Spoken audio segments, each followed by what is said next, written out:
Hey book lovers, I'm posting this on a Tuesday, but I'm filming this on Monday, so it's technically Book Mail Monday for me.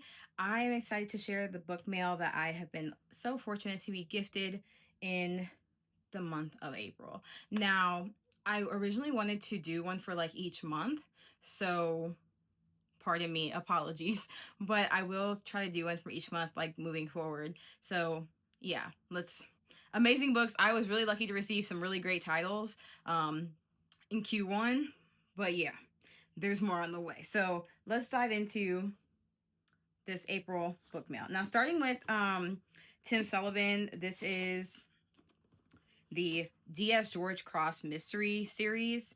And like, there's 3 of them here. There's the tailor, the teacher, the bookseller. I also have some of his other ones: the politician, the patient, the cyclist, the dentist.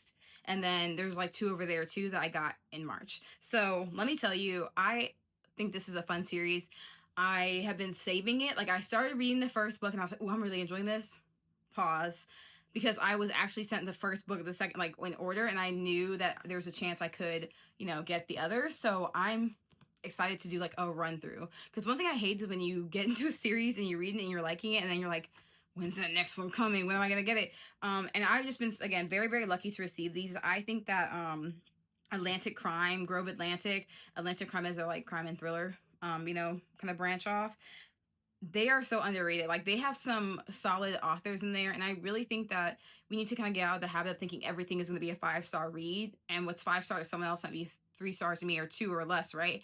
I actually love, and almost sometimes prefer, it may sound weird, a consistent like 3.5, 4-star author, because usually that means like I know their stuff, I enjoy it, it's cool, nothing too crazy, it's not trying to do too much, but I liked the reading experience, it was cool. And there's that range for it to kind of go up, but I like that. Like, I don't feel like, oh, 5-star start and I'm so disappointed the next time I read something because they couldn't deliver, right? So I like these. I like the one I started to read, and I cannot wait to get into these now that I think I have them all. And these are also just reprints, by the way.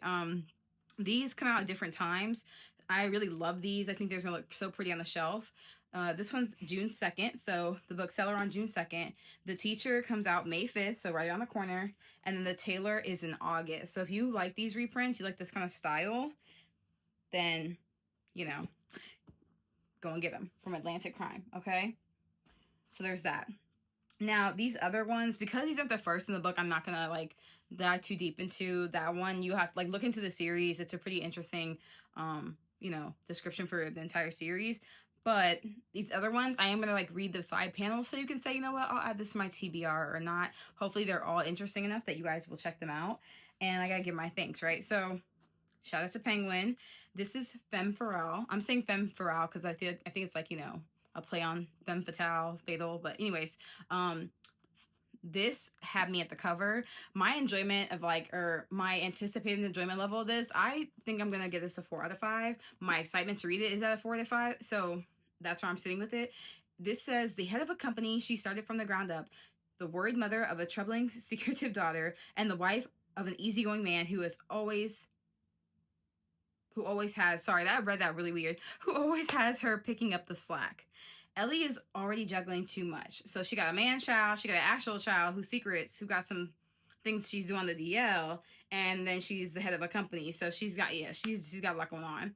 It says it's an inconvenient time to find herself beset by strange physical changes. Hair sprouting in new places, running hot, trouble sleeping, girl, I feel that, losing time, finding blood stains. Wait a second, in her, blood. And underneath it all, a boiling rage that threatens to disrupt the life she works so hard to build. Her doctor diagnoses her with perimenopause. But it's another 28-day cycle that's taking hold. One that involves fur, teeth, and a not insignificant amount of howling at the moon. Her new power is thrilling, as is releasing the anger she suppressed for years. It turns out that there are some problems that can be solved with violence. I know that's right. You didn't hear that from me, though. The terrible new hire who is sabotaging her careful plans, the creep who's stalking her daughter, he gotta go. Only the beast within isn't easy to control, and its bloody trail is getting hard to hide. With an obsessive hunter on her tail, I can't stand an obsessive hunter. Like, let it go. She's getting justice. On her tail and a growing fear of what she's becoming, Ellie must find a way to yoke her fury before she tears. I want to say tears. I was just actually listening to the Sabrina Carpenter song, Tears. Anyways, before she tears through the people she loves. A deeply gratifying, highly addictive, and provocative read. This is an exhilarating expression of feminine rage with a warning. If you swallow your anger, it's sure to come back with a bite. Oh, that's fun. And this is by Sam Bessinger, and they're a South African author. I don't know how I feel about that. But anyways, I am excited to read this. This is from Penguin, so shout out to them for that gifted copy. I do think that's going to be appealing to a lot of readers, especially with the cover alone. Some people, they like a cover and they'll buy the book, right? So they did good with that one.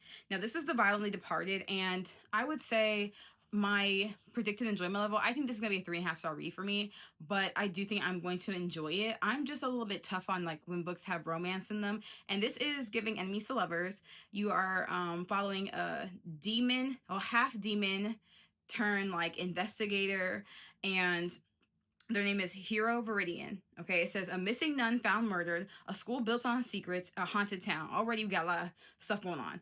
A new case for Hero Viridian, half demon, disgraced ex nun turned investigator. My bad, I forgot the disgrace part. Okay, it says with the stink of demonic involvement surrounding the murder, who better to deal with it than a woman with something to prove? Eyes of literal flame and a direct connection to hell. She got the connect.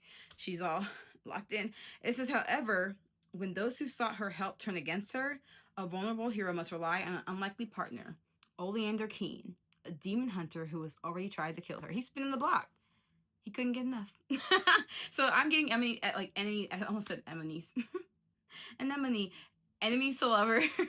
And that can just be so hit and miss for me, and that's why I don't always enjoy it, because I feel like, were they ever really enemies? I think some people don't spend enough time in that enemy moment so we can really build into the lovers. It feels so immediate. So I am looking forward to reading this. It says it's a fast-paced, I am moving, like mushing my words, a fast-paced, stylish crime thriller.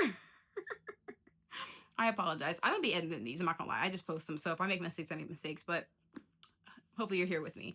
And I do think this will be a book that a lot of people will enjoy, because you can already sense the elements of like romanticy going on here.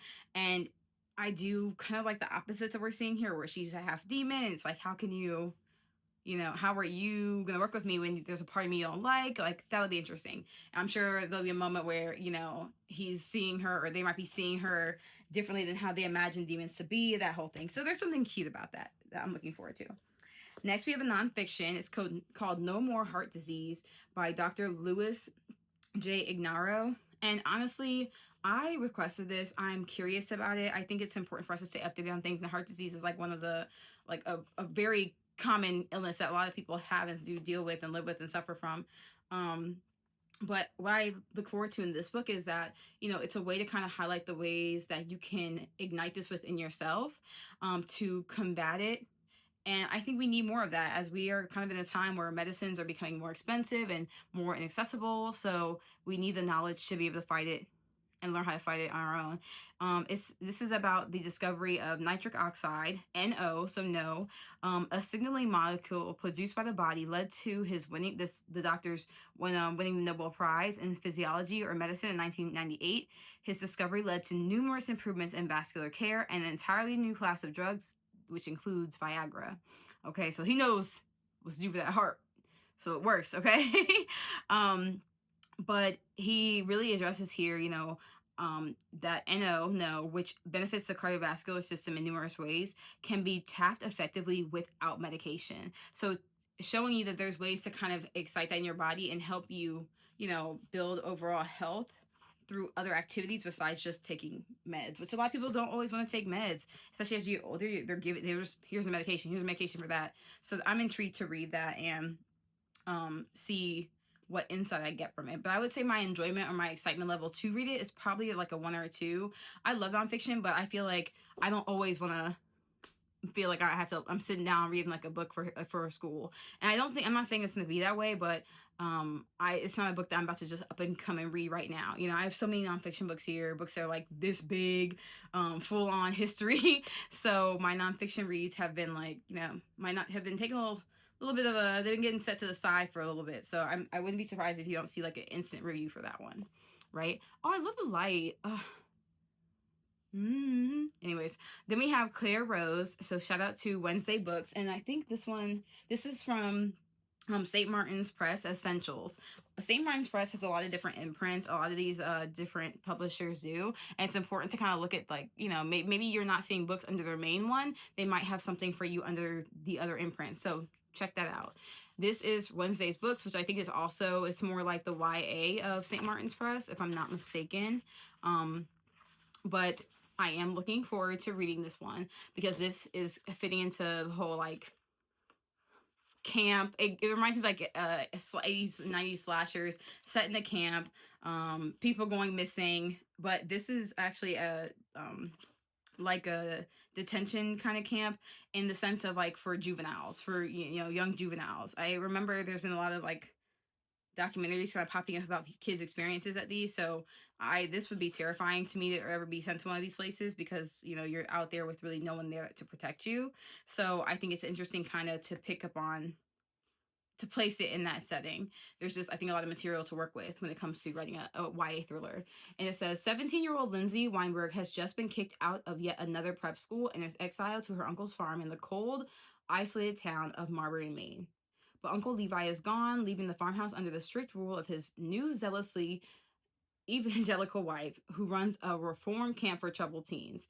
Up at dawn, manual labor all day, no phones, no computers, no way out. When Lindsay meets the twins, Finn and Cass, who live on a nearby island, everything changes. One reckless night, she convinces the others to sneak out. Now, Lindsay, why you gotta sneak out? In an island you ain't familiar with? You gotta wait a little bit, you know what I'm saying, before you start doing that kind of stuff.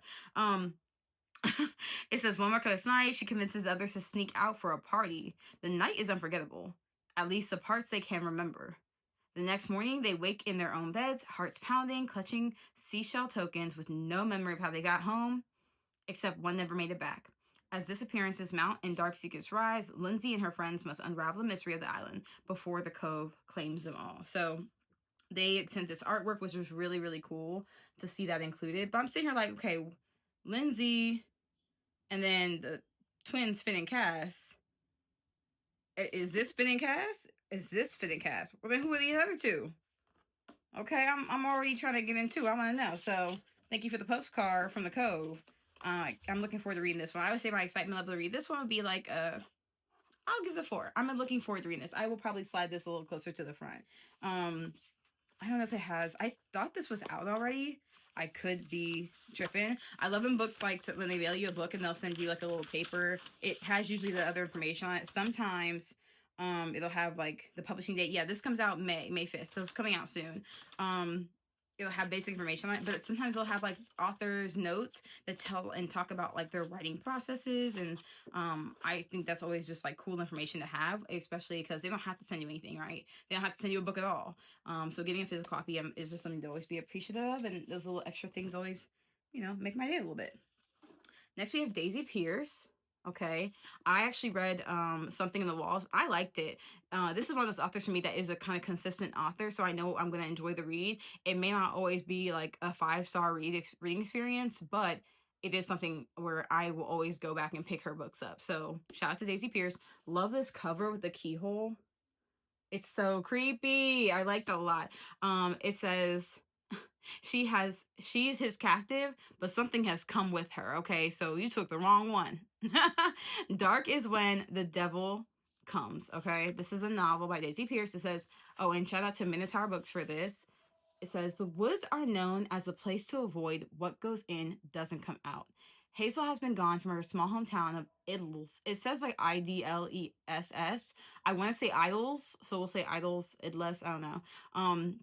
In the English countryside for years. Now returned in the wake of a traumatic divorce and a crumbling personal life. Damn, double homicide. She got a lot of stuff going on. Her simple plans are to lie low at her parents' vacated house, reconnect with her prickly sister Kathy, and slowly get back on her feet.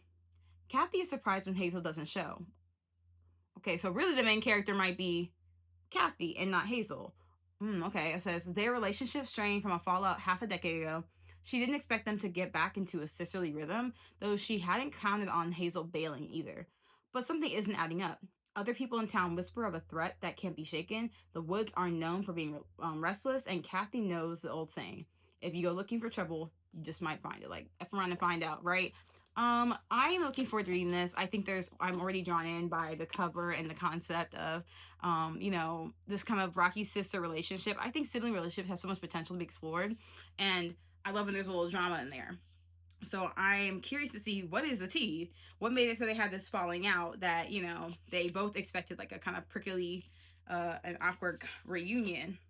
But also, I think it's cute because I can only already imagine like this book and them rekindling their sisterhood. Well, unless the sister's gone. Okay, I didn't read. Yeah, I don't know. So might not be the reunion that we all think it's gonna be. But I look forward to reading this book. I'm going to say my excitement level for this is a 4. I tend to be a little favorable when it comes to thrillers. I love getting a thriller in the mail. Like, just something special about it. Now, this is Last Seen by Lucy Clarke. It comes out May 19th. See that, see that, see that. Okay. This says 7 years ago, 2 boys went missing in the ocean and only one was brought to shore. Once again, 2 go out, 1 comes back. 5 go out, only one person's left behind. We gotta do better. It says the sandbank, an isolated peninsula dotted with beach huts, were scarred forever. Sarah's son survived all those years ago, but on the anniversary of the accident, he disappears without a trace. And as new secrets begin to surface, the sandbank hums with tension and unanswered questions. Sarah's search grows more desperate, and she starts to mistrust everyone she knows. And she's right to. In this summer community where everyone knows each other, someone saw everything on that fateful day 7 years ago, and they'll do anything to keep the truth buried. An emotional and pulse-pounding thriller about the dark side of tight friendships and close communities. Ooh, okay. I have not read anything by Lucy Clarke, so I'm intrigued to see where this goes. I might give this I might be really excited to read this one. I'm a little hesitant whenever I see thrillers that are beyond a certain page length because I usually feel like you can get to your point. So when I see them like maybe like 300 plus, I'm expecting that there's probably gonna be a lot of other things going on besides the main focus being the mystery. But this one is actually just printed. It's like slightly a little stout, just a little bit smaller than you might have with a hardback. Like it to see the difference. Like this whole book covers it, you know. So I think it would probably be even less pages if it was like a hardback was a little bit bigger, and the font too. It just looks interesting. I don't know how to describe it, but for me, I'm not really like a all detail font girly, but I think it's so interesting to see the way some books are printed, especially when they verse from like hardback to paperback. But I'm excited for this one. This is gonna get a 5 for me. I'm intrigued, and it comes out soon, so that's good. I don't have to wait too long. Now, this is Rachel Khong, My Dear You, and these are stories. I absolutely love story collections. I feel like there's so many stories out there where they could have been told in like interconnected stories or broken apart, and it would have been chef's kiss. So I'm excited to read this. I think that this cover is also really, really beautiful. Like the rose on there. That's so stunning to me. It says, oh, I got a little paper for this one too. Okay. Just a little like description, like thanks and reach out. Which these are important. If you receive book mail and they send these, they usually will have someone's direct email on the bottom of this. I'm not gonna show you it, privacy, whatever. But that just allows you to kind of build a bridge so you can read it and review it and directly share your review with someone. It shows that you don't have a problem reading and reviewing, and essentially like, that's what they're hoping for. They want to see people writing reviews about these books.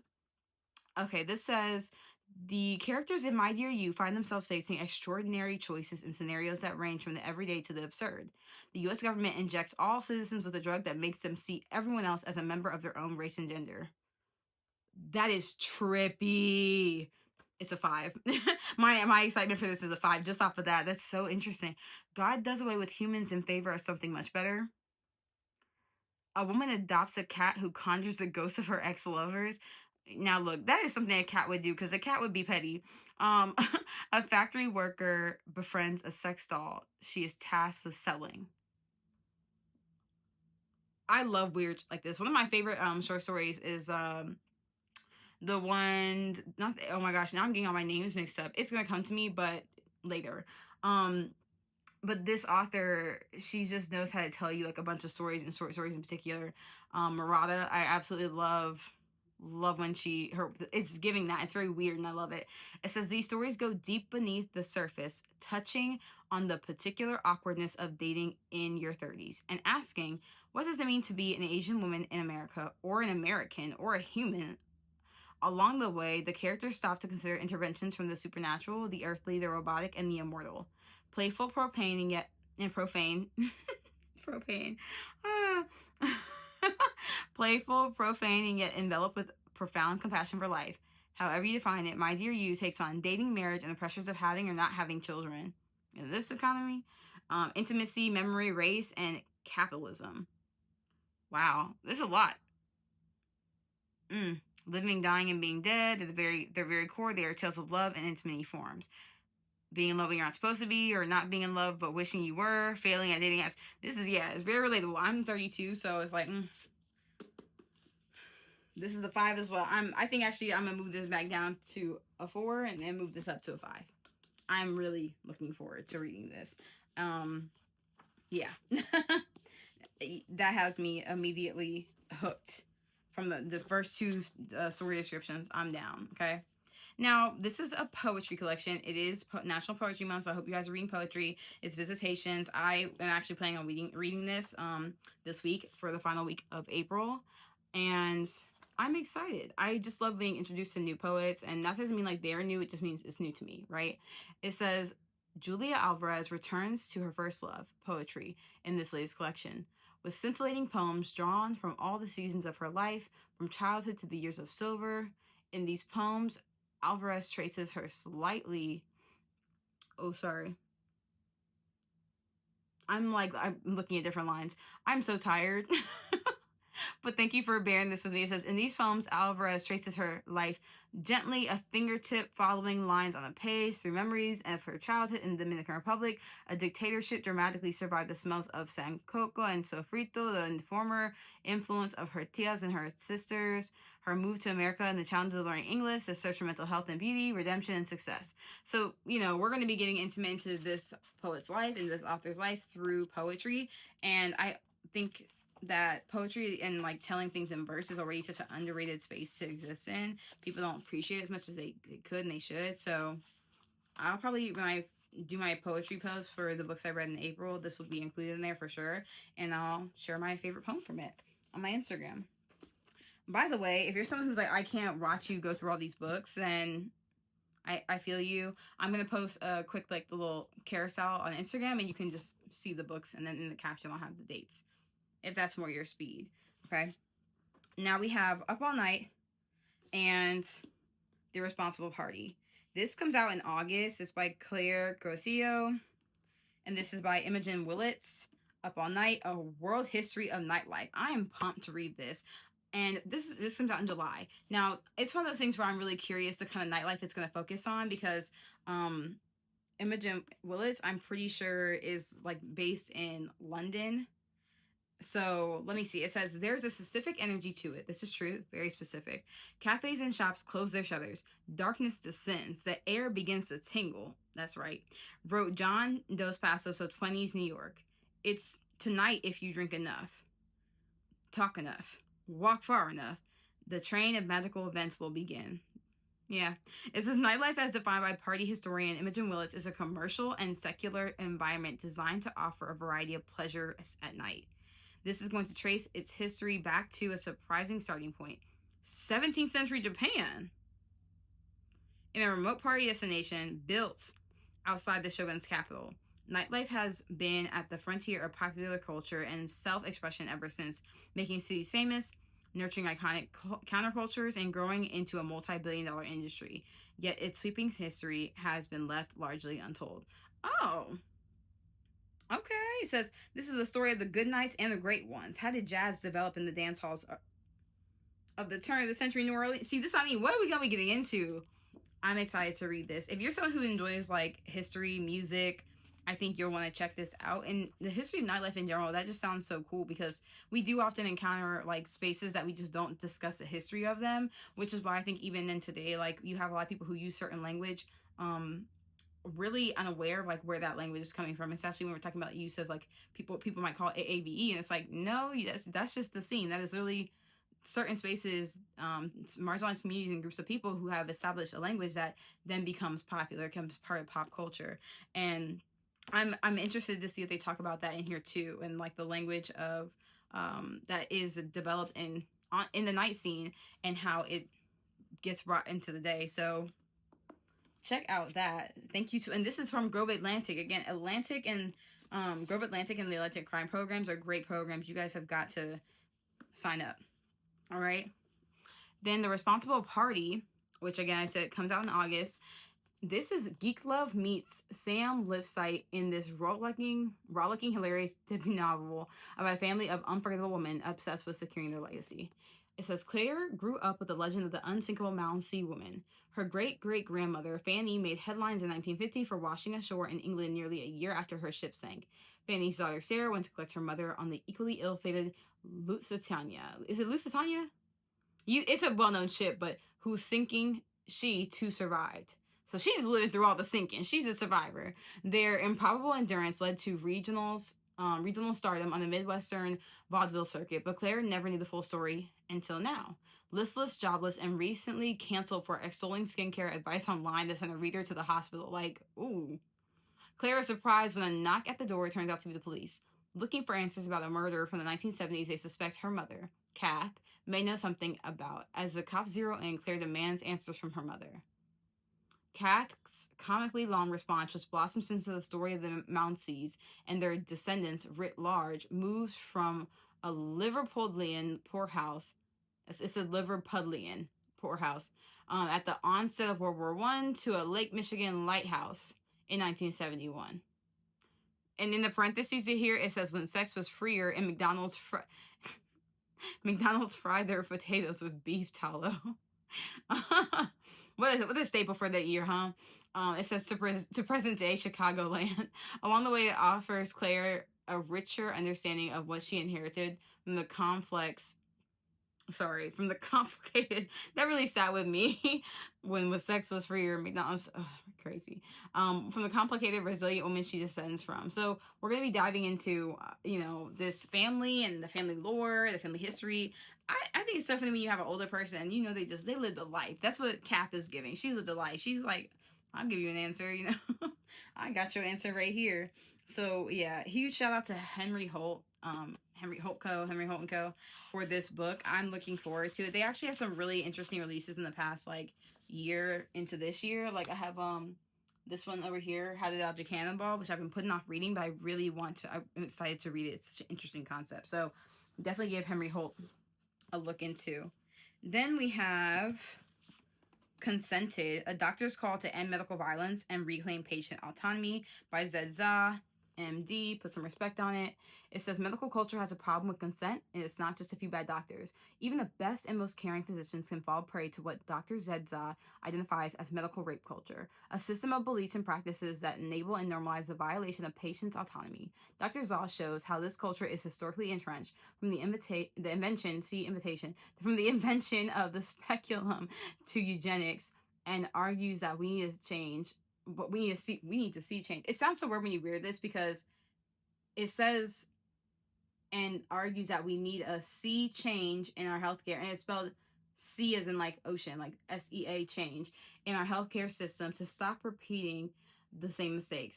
She interlaces these hidden histories of medicine with firsthand patient stories and her own personal journey, identifying 4 key problems of consent within medical practice: non-consent, forced consent, inadequate consent, contractual consent. The systemic misreading of consent. These words I'm like, these are basic words, y'all. I want you to know when I'm reading, I don't read like this. I can read, y'all. I promise. I do have a problem. Like naturally, I'm reading it. I'm like kind of reading ahead, so I'm going back and saying it. But then I'm also trying to like assume that I know what's coming when I don't. Right. So let me slow it down. It says the systemic misreading of consent robs patients of the right to control what happens to their own bodies and can cause serious harm. This is so true. This is such a sad thing because it's like we wouldn't need these books if these things weren't happening, and they are. More and more people are getting put in harm's way and in danger, and especially as it's focusing it around rape culture. there's so much of that's involved with that gets ignored, that gets pushed to the wayside, that deters people from making reports and reporting. So this for me is a 4 for the nonfiction. I'm excited to see how they approach what is going to be a very like tender topic, and a topic that needs to be discussed. Okay. Now we have this one. Okay. By Liz Lazarus, Dawn Before Darkness. And I was really lucky to have a publicist reach out to me about saying this to me. I'm looking forward to reading this. I would say, because this is a new author to me, I might say my enjoyment level is like 3.5. But I do like thrillers. I love a good thriller, and this is sounding like a domestic kind of thriller. So it says Dawn Smith is a vet tech living in rural South Carolina, catches her boyfriend in a series of lies and abruptly ends the relationship. Rather than accepting the breakup, he begins to stalk and harass her, forcing Dawn to seek a restraining order. Undeterred, he launches a deeply personal attack, suing for guardianship and conservatorship of Dawn's infirm mother. That is some petty right there, to try to get conservatorship over somebody else's parent. That's a different level. That is a whole different level. In court, he manipulates the truth using evidence that he planted while the couple were still dating. And just when Dawn thinks things can't get any worse, she is faced with an impossible choice: rekindle the relationship or lose her mother forever. I'm gonna read this because this reminds me of there's a book by John Mars, and I think it's called like The Perfect Stranger. It's something with stranger in it, and essentially you're following this woman who is like, says she's taking care of her mom, and she's so worried because the guy that she ends up like getting help from, he may not be who he says he is. It very much so reminds me of that story. And I eat up John Mars books, but I'm curious to see where this is gonna go. I mean, we can kind of guess where it doesn't look like it's gonna be good. He's pissed he can't have access to her to the degree that he's willing to do all that. That's wild. So that's exciting to see. Even more exciting. Ooh, look at that. Look at that. The Book of Cannabis. Oh, I opened this and I just said, won't he do it?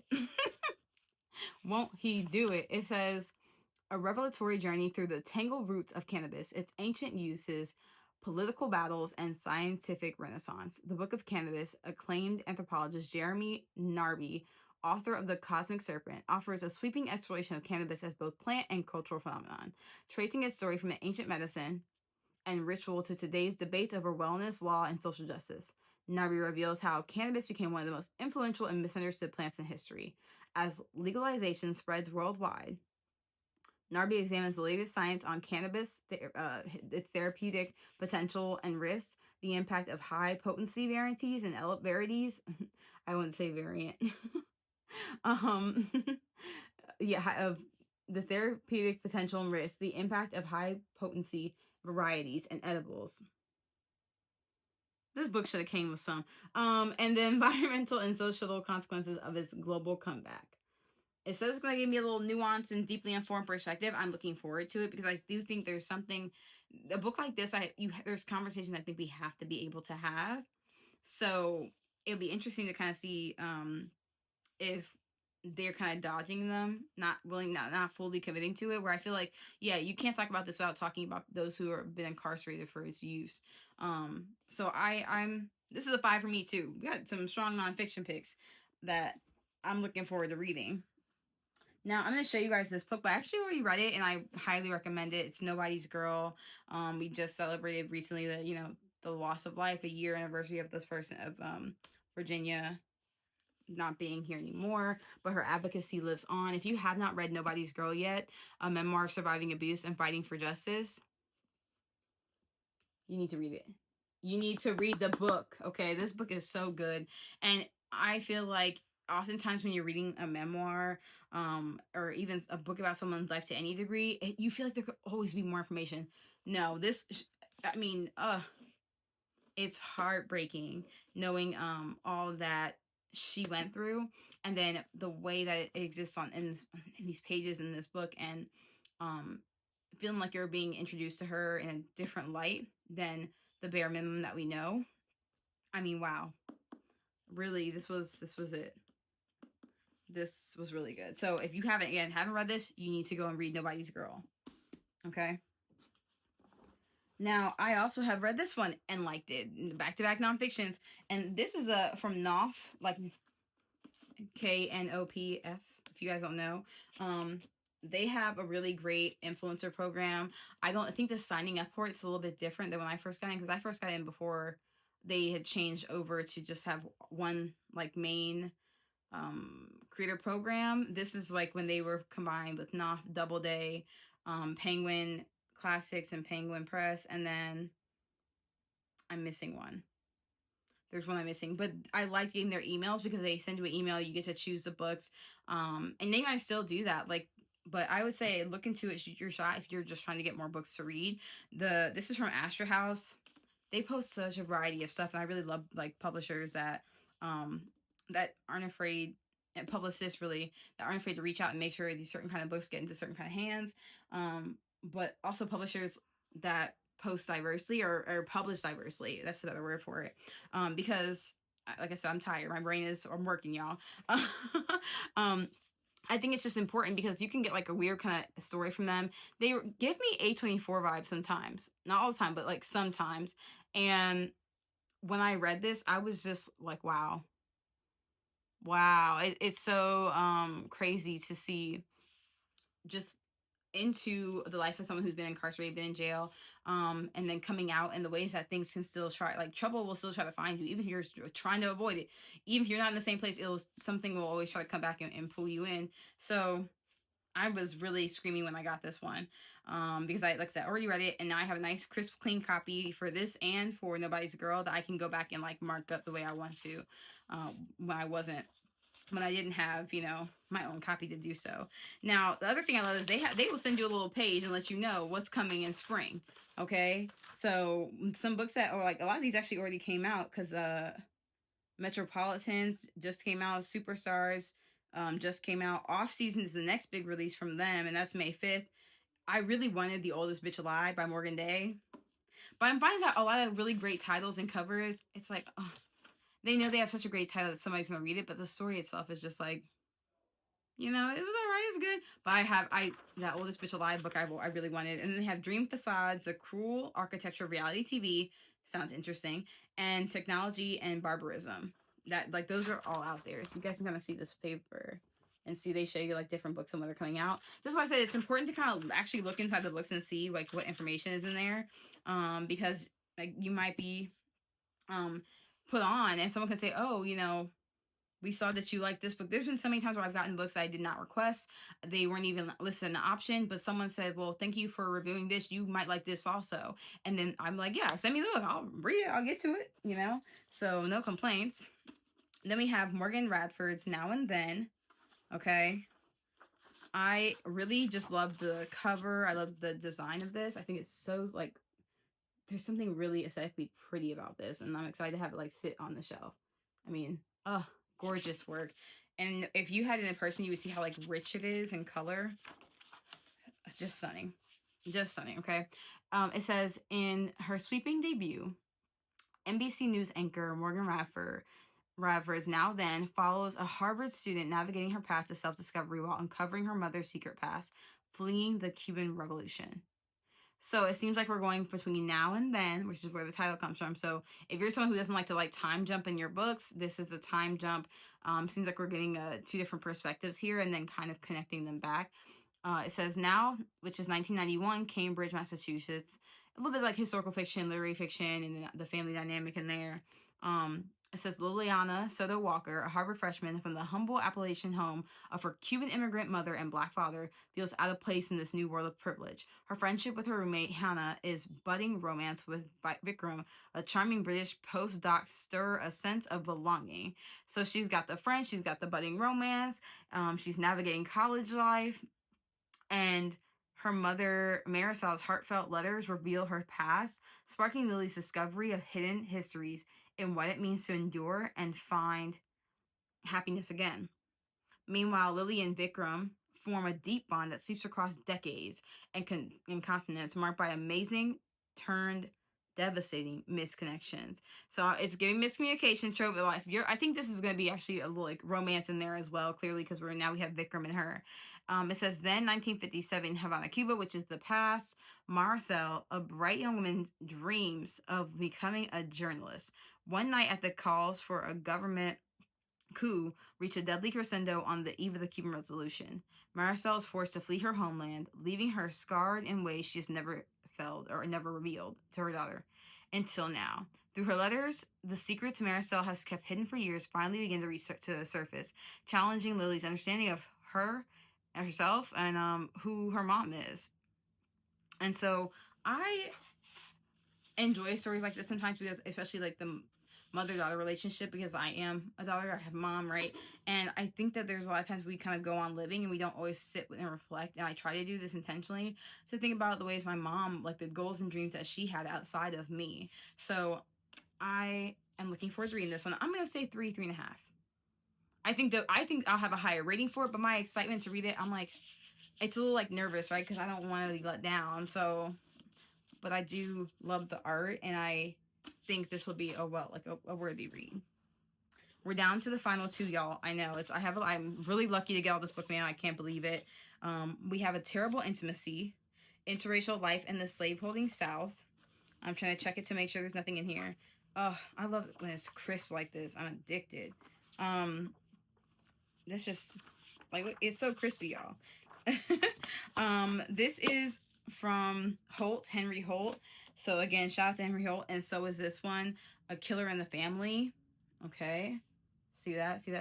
A Killer in the Family and A Terrible Intimacy. So nonfiction and like a thriller. And A Killer in the Family, I have my eyes on this one and I had it in my cart for a while. So receiving it feels like craziness. It says, an intoxicating drama set in the world of New York City's elite. A Killer in the Family explores the underside of the American dream and asks, what happens when you marry into a family that keeps secrets? Girl, ain't nothing can prepare you for that, especially depending on the secret.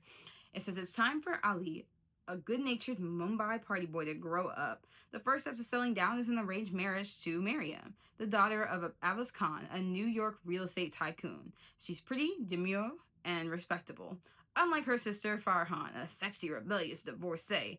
So that just means you already know where that's going. After the wedding, Ali moves to New York and enjoys the privileges of being an honorary Khan. Private helicopters, super tall skyscrapers, and a Gatsby-esque house in the Hamptons. But soon rumors begin to surface about Abbas. Accusations of corruption and hidden affairs, and Farhan hints that a violent secret underlies Abbas' success. Though Ali's wife insists that insinuations are unfounded. He can't shake the feeling that there's something he doesn't know. To uncover the truth, Ali launches his own investigation. Not you investigating your daddy-in-law. Why you worry about where his money from? It sounds like he won't get to the bottom of it. It says, to uncover the truth, Ali launches his own investigation, which takes him deep into Abbas's dealings and past. As he closes in on the truth, Ali must decide. Can he remain part of the Khan family and pay the moral price demanded by unimaginable wealth and power? That's tricky. What y'all think? Would y'all be like, if you had, it came with a little paper, a little insert. If y'all got married and to someone who was rich and you started to realize their money was dirty, would you want to just say, you know what? Let me not be a part of that. Separate me. Or would you say, let me just keep my mouth shut and accept this money? So they sent like a little paper. It's quality. It's nice. Okay. That's exciting. That's cool. So I'm going to say this is going to be a 5 because I'm curious. You started your own investigation. You're looking into it for yourself. Wherever he's getting his money from must be a real dark place that somebody is that concerned. So I'm going to give it a 4.5, 5 of excitement to read it. And now, A Terrible Intimacy, my last book by Melvin Patrick Ely, Henry Holt. So shout out to them. I'm going to make sure I check there's no paper. I do love when nonfiction books like have some pictures in there. That always excites me. It's like a little kid, like, ooh, there's pictures. But also because it's like, to think about history and like the documents that have passed and how people can get their hands on something like that, of a life lived, of a torture that happened, of these systems, is crazy. Oh, this is from the Library of Richmond in Virginia. Library of Virginia, Richmond. That's down the way. I'll have to check that out. That's so cool. Like, that's what I mean. Like, that's just, so cool. to think about knowing that there's so much of history that's buried and hidden and being kept out of reach. So I'm excited for this one, okay? It says a white man hosts a wedding party for his enslaved servant and finds himself charged with a criminal offense. An overseer turns up dead after getting drunk with a slave. Two men, one poor and white and the other enslaved, team up to plot a murder. Through 6 criminal cases in antebellum Virginia, a terrible intimacy describes a startling variety of encounters between white and black Virginians. Contrary to our common assumption, fully half of the enslaved people in the South lived not on sprawling plantations, but on small properties. Cruelty was baked into the system, yet in households of 5, 10, or 15, people, exploiters, and exploited knew each other well, sharing religious worship, folkways, and domestic dynamics. Slaves, slave owners, overseers, and poor whites drank, played, slept, and even committed crimes together. Yet whippings happened often. Enslaved families were split up. In 1861, most white men in Virginia were ready to fight for the right to own other humans. That's how I was like, "Where's this going? Don't play with me. Trying to make it seem like it was kumbaya." As like I said, someone who's in Virginia, born and raised in Virginia. Yeah, Virginia was dirty. For what yeah, Virginia was trifling. Revealing a society in which white Americans recognize the humanity of their black neighbors, even as they remain committed to a system that exploited and abused them. And honestly, we kind of see this today, where it's like you can say, "Well, yeah, that was slavery was so bad it happened." Why? Like the saying of like, "Who cares about color?" That's not your neighbor. Like, so yeah, like all the while you're saying that you're drinking with me, but look what you were voting for. Look what you're supporting. A Terrible Intimacy offers striking new insights into the complexity of life in the Old South. So I'm intrigued with books like these and about topics around slavery. I'm always curious to see, what they're gonna say. What are you gonna try to say? There's been books that have been recommended to me, and I'm like, I feel like they're trying to make it seem like, oh, there was love there. To me, there cannot exist a love, a true and genuine love, when the power dynamic that's at play is off. So when you're talking about someone who has direct access to and owns people, and then try to say this, there was potentially a love interest there. If that person did not naturally enter that relationship of their own free will, if that person felt like they were at risk, they said no to you, that they would be killed, taken, their family could be a target, that's not love. So I've seen different books that approach these kind of topics at large, and I'm just intrigued to see where it's going to go. So I would say I have a 4 for this, but I don't know. Reading that little description, what's you really trying to say? So those are all the books. I know we went through so much. Thanks for sticking it out, guys. All the books here. Again, if you just want to see what I got in pictures, it's gonna be on my Instagram later today because it's Monday, but I'm gonna be posting this on Tuesday. So hopefully you guys had a good Tuesday by the time you see this. If I post it in the morning, hopefully your day was good. If I post it in the evening, I hope you had a good overall day and got some reading done or productive at your job. If you're not working, hang in there. It's hard out here for a pimp. But thanks for hanging out with me and looking at some of these reads, and hopefully you heard about one of the books that you can add to your TBR. Thanks for tuning in, book lovers. Bye.